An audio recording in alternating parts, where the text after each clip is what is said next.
dernières semaines, j'ai essayé d'autres settings de caméra et de micro. C'est pas super concluant, mais je vais sûrement arriver à faire de quoi avec ça.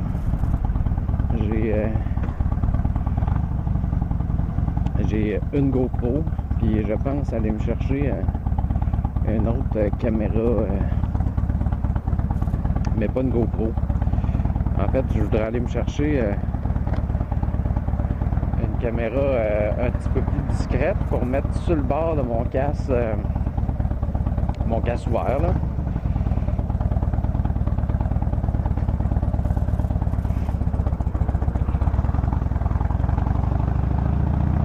Puis virer ma GoPro après mon guidon aussi.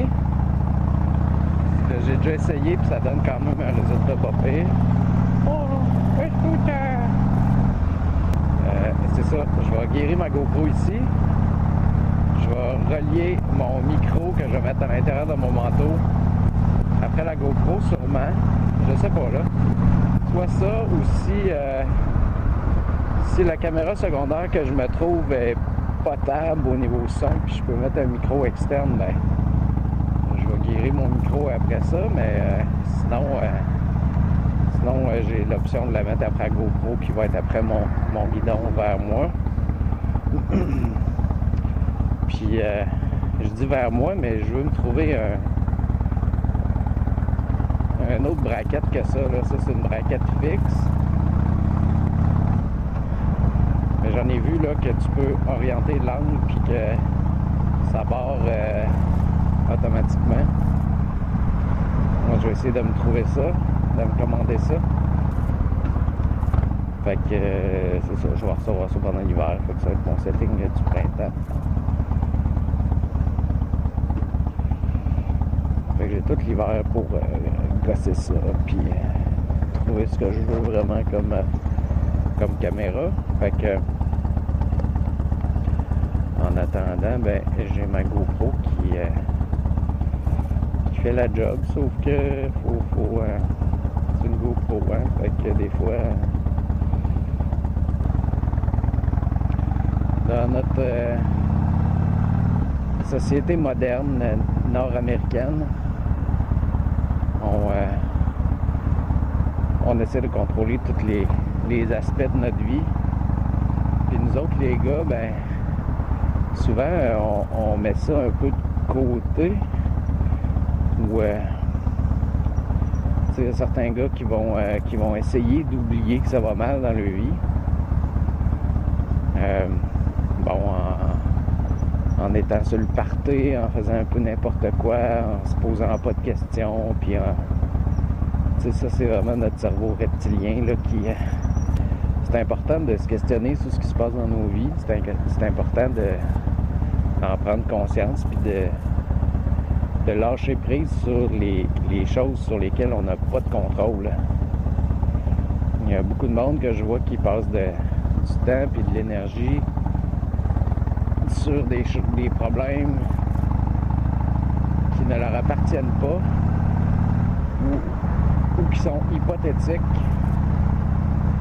ou qui sont pas encore arrivés, tu sais, dans le sens que tu dis, ouais, mais si elle me dit telle affaire, là, ça va faire ça, là, comment je vais réagir? Hey, qu'est-ce que tu as devant toi là? Quelles sont les choses sur lesquelles tu as une emprise, tu sais, que ton attitude peut changer quelque chose, parce que tout est dans ton attitude. C'est pas ce qui t'arrive, c'est comment tu prends ce qui t'arrive puis qu'est-ce que tu en fais, tu sais. Ça sert à rien de dépenser de l'énergie puis du temps puis d'angoisser sur des choses qui sont pas des faits, tu sais, qui sont pas arrivés. Puis ça, c'est un peu comme les souvenirs. Pour le cerveau, lorsque tu te remémores un événement, ben il y a les mêmes mélanges chimiques, les mêmes connexions électriques qui se font que lorsque tu as vécu ce moment-là. Donc, si tu passes ton temps à juste ressasser tes mauvais souvenirs et tes mauvaises expériences, tu entraînes ton cerveau à ressentir de nouveau cette douleur-là, puis ce malaise-là que tu as vécu à l'époque. Donc, les mauvais souvenirs et les mauvaises expériences, il faut que tu les transformes dans ta tête pour dire il m'est arrivé telle chose, tel dessin, mais cette personne-là, c'était une personne formidable, elle m'a appris beaucoup de choses, on a vécu des beaux moments, tu sais, vire ça positif, tu sais. Que ce soit un deuil, que ce soit une rupture, que ce soit peu importe l'épreuve que tu as vécue, essaie de te remémorer les bons côtés de ça, les aspects positifs. Puis tombe pas dans le regret, tu sais. Dis pas, cette personne-là était merveilleuse, ça aurait donc été hot qu'on fasse plus longtemps ensemble parce qu'elle était vraiment cool. Puis moi, ben j'ai tout scrappé. Mais c'était vraiment le fun quand même. Tu sais, là. Tu sais, les mais, là. Du monde négatif, là, il y en a dans la vie beaucoup. Puis, si t'es une personne négative, dis-toi bien une affaire, c'est que dans la vie, tu sais, le corps, on le nourrit. Si tu lui donnes de la scrap, ben il va produire de la scrap. Tu vas être malade, puis...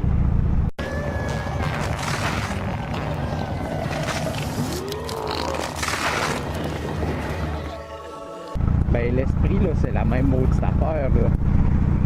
Si t'as juste... tu fais juste te plaindre, puis voir juste les côtés négatifs, ben tu nourris ton esprit de choses négatives. Fait que donne-toi pas que ton esprit va créer des choses négatives aussi, là.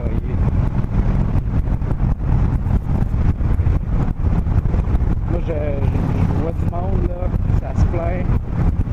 Ah, j'ai encore telle affaire, puis tel problème. J'ai tel problème de santé. Puis là, les médecins, c'est tous des petits trucs de queue, puis ils font pas ce que je leur demande. Puis là, mon employeur est comme ça, puis le syndicat veut pas m'aider. Puis un tel me parle plus, puis ici. Tu sais, là, du monde, là, que ça se plaint. Ben, guess what? Ces personnes-là attirent le trouble. Ils attirent toujours des événements malheureux. Pourquoi? Parce qu'ils sont entraînés à gérer des événements malheureux. Ils sont convaincus que les choses malheureuses vont leur arriver. Puis ils dépensent tellement d'énergie, ils sont tellement... Tu sais, c'est pas juste dépenser de l'énergie. Je sais pas si vous avez lu le livre ou vu le documentaire sur le secret de Secret. Je vous le conseille. Ça explique un peu comment attirer des belles choses dans la vie, dans sa vie. Puis changer sa vie pour le mieux, dans le sens que c'est ça à quoi tu penses, puis ça à quoi tu souhaites, puis c'est pas une recette, c'est pas une recette facile, puis c'est pas une recette évidente, niaiseuse, c'est juste de la pensée positive, mais c'est bien structuré, là, c'est bien structuré comme manière de penser, puis de changer sa vie activement, juste par son attitude, puis sa pensée, mais... Ça, c'est une arme à deux tranchants, là, tu sais, je veux dire... tu peux faire ça dans le négatif aussi, puis juste de développer du malheur comme ça dans la vie facilement. Puis je suis convaincu qu'il y a beaucoup de monde que c'est ça qu'ils font, sans trop s'en apercevoir. Les petits bonhommes allumettes, ça... vous pouvez chercher ça sur YouTube, là, avec... je me souviens plus de son nom, monsieur, là, je pense que c'est Normand, ou quelque chose comme ça.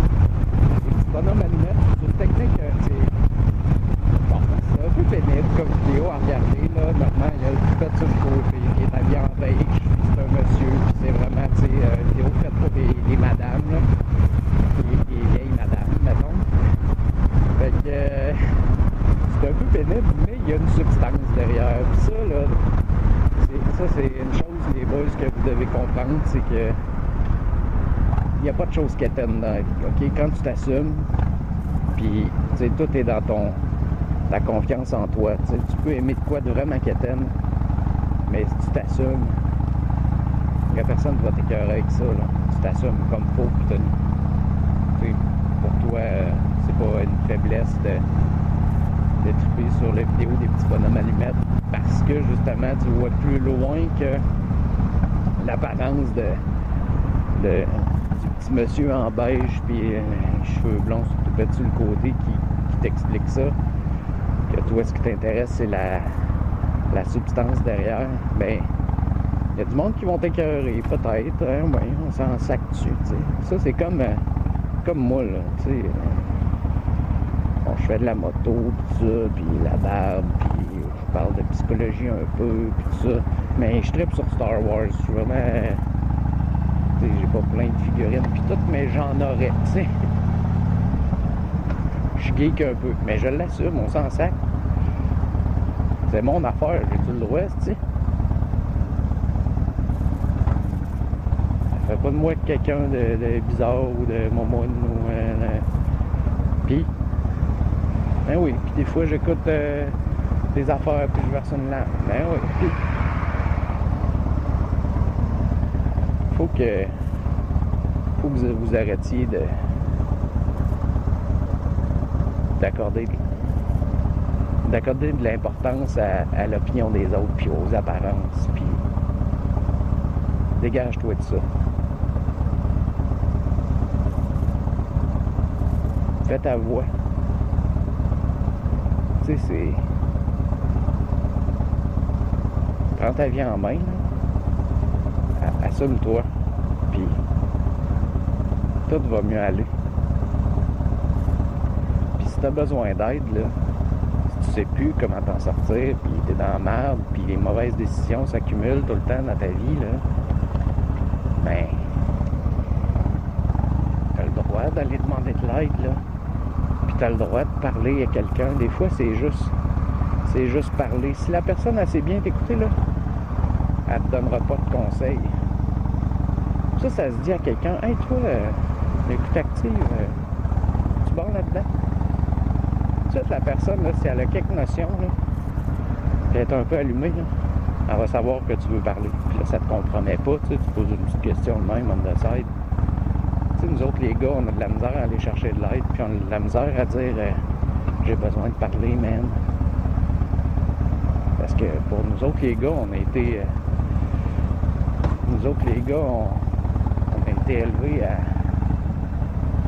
à dire les filles parlent, les filles sont plus ouvertes, sont plus émotives, toi, mais tu gères mieux tes émotions, t'es plus actif, fort physiquement. Tu sais, c'est des vieux stéréotypes, mais qui sont encore là dans notre société, là. Faut pas se le cacher, là, ça. C'est encore ça, c'est même probablement... c'est plus subtil maintenant dans la génération des jeunes actuellement, mais c'est encore très présent. Fait que si tu as besoin d'aide, si tu sais plus là, si tu sais plus comment t'en sortir, puis tu sais plus, t'as l'impression que tout ce que tu fais tout le temps ça va de plus en plus mal là. Ben trouve quelqu'un qui t'a confiance, quelqu'un en qui quelqu'un que tu sais qui te jouera pas dans le dos puis qui ira pas bavasser à tout le monde, mais tu sais, quelqu'un en qui t'as confiance puis qui a du respect. Ça, c'est rendu dur à trouver. S'il y a personne, ben tu peux aller consulter quelqu'un de complètement extérieur, là. Ça se fait aussi, là. Mais généralement, nous, les gars, on va vouloir parler à quelqu'un qui en a confiance parce que on se garde tout le temps une petite armure de tough, un petit masque qui dit « Hey, je suis un mâle, puis je suis fort, puis j'ai pas besoin de ça, puis... »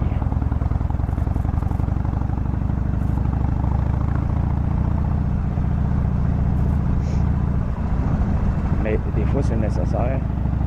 Ça t'enlève absolument aucune qualité comme mâle.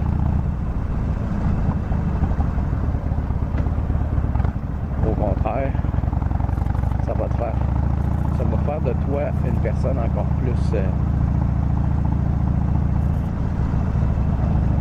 plus évoluée, plus ouverte.